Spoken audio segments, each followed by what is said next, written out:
இன்னைக்கான கதை பார்க்கலாமா?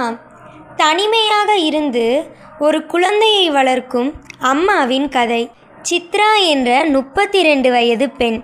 அவளுக்கு 7 வயது மகன் இருந்தான், ஆதித்தா. அவளுடைய கணவன் 3 வருடங்களுக்கு முன் நோய்வாய்ப்பட்டு உயிரிழந்தார். அந்த நாளிலிருந்து தனியாக தன் மகனை வளர்த்தாள் சித்ரா. வேலை, வீடு, குழந்தை எல்லாம் ஒரே நேரத்தில் கவனிக்க வேண்டிய பொறுப்பு அவளுக்கு இருந்தது. ஒரு நாள் காலை சித்ரா மகனை பள்ளிக்கு அனுப்ப தயார்படுத்தினாள். அப்போது ஆதித்தா சொல்கிறான், அம்மா இன்னைக்கு நான் கதை போட்டியில் சேர போகிறேன்னு. அதுக்கு சித்ரா சிரிச்சுக்கிட்டே சொல்கிறா, கண்டிப்பா நல்லபடியாக சொல்லுடான்னு அனுப்பி வைக்கிறா. சித்ரா ஒரு ஐடி கம்பெனியில் வேலை பார்க்குறா. வேலை நேரம் ரொம்பவே அதிகமாக இருக்கும். அவள் கூட வேலை பார்க்குற சக ஊழியர்கள் அவளை கணவனை இழந்து தனிமையில் வாழக்கூடிய பெண் அப்படின்னு சொல்லிட்டு கிண்டல் பண்ண ஆரம்பித்தாங்க. ஆனால் அவங்க சொல்கிறதெல்லாம் சித்ரா காதில் கூட கேட்டுக்கல. நான் என் மகனை பாதுகாக்கிறது தான் என்னோட முதல் வேலை, நீங்களாம் யார் அப்படின்ற மாதிரி அவள் இருந்தா. ஒரு நாள் என்ன ஆயிடுச்சுன்னா, சித்ராவுக்கு வர வேண்டிய பணம் தாமதமாக வந்துருச்சு. வீட்டு லோன், பள்ளி கட்டணம், இது எல்லாமே அவளை கவலையடைய வச்சுச்சு.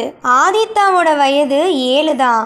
ஆனால் அம்மாவுக்கு உதவணும்னு முயற்சி செஞ்சான். அவங்க பள்ளியில் ஒரு கதை போட்டி வச்சுருந்தாங்கல்ல, அதில் முதல் இடம் பெற்றான்.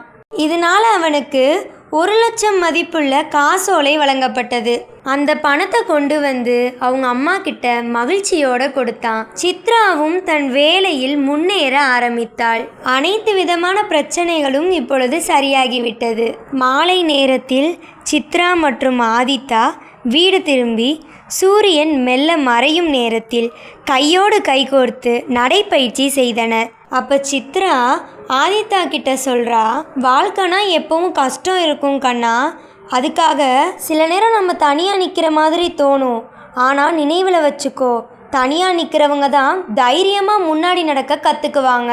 ஆதித்தா அதுக்கு, அம்மா நான் ஒரு நாளும் உங்களை கஷ்டப்பட விட மாட்டேன்னு சொல்கிறான். நீங்கள் என்னோட அம்மா இல்லை, நீங்கள் என்னோட ஹீரோன்னு சொல்கிறான். சித்ராவோட கண்கள்ல இருந்து கண்ணீர் வந்துச்சு.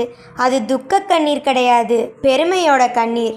இந்த கதையின் மூலம் நம்ம அறிஞ்சுக்கிறது என்ன அப்படின்னா, தனி பெற்றோர் வாழ்க்கை ஒரு பலவீனம் இல்லை, அது ஒரு தலைமுறையை வலிமையாக்கும் சக்தி.